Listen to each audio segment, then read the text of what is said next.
Park দা বাস নিয়ে লোকের general যেটা পারসেপশন, টিম 4-4-2 খেলবে কিংবা 4-2-3-1 খেলবে এবং খুব তারা এক্সট্রিমলি প্রেস করবে না।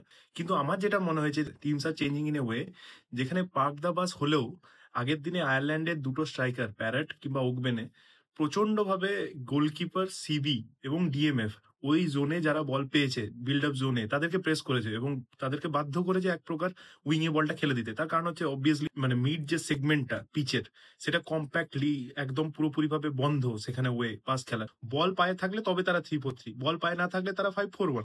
তো ইনিশিয়াল যে ফার্স্ট লাইনের প্রেসটা খুব পসিবল এক্সপ্লেনেশন এরকম ভাবে পাওয়া যায় যে যেহেতু যারা লো ব্লক খেলছে তাদের অপোনেন্ট টিমকে ওভারলোড করতেই হবে। দের ইজ হাই চান্সেস যে বিল্ড আপের সময় অপোনেন্ট 3 জন বা 4 জন অ্যাট ম্যাক্স ব্যাকে থাকবে।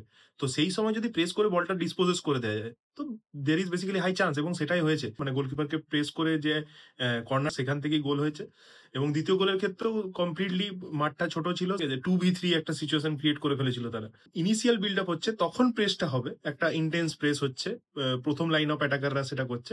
কিন্তু তারপরে যখন বলটা মিডফিল্ডে প্রোগ্রেশন হয়ে যাচ্ছে তখন কিন্তু দুজন অ্যাটাকারের মধ্যে একজন ড্রপ করে যাচ্ছে মিডফিল্ডে, সিট ব্যাক করে কনজারভেটিভ প্রেস চলছে সেখানে। এই কারণেই আমার মনে হয় বল প্লেইং ডিফেন্ডাররা এখন কিন্তু চূড়ান্ত ডিমান্ডে। তার কারণ হচ্ছে সেই ক্ষেত্রে মানে যারা অফেন্সিভ টিম একটু তাদের ডিফেন্ডাররা যদি বল প্লেইং হয় তাহলে কোচও একটু হাফ ছেড়ে বাঁচবে যে যদি প্রেস আসেও I can be very much assure যে বলটা কিন্তু প্রোগ্রেস হবে, ডিসপোজেস হয়ে যাবে না। যেহেতু Bernardo Silva, Bruno Fernandes, Vitinha, Neves এর মতো ভালো ভালো মিডফিল্ডার আছে যারা অ্যাকচুয়ালি টাইট স্পেসে খুব ভালো করার সম্ভাবনা রাখে।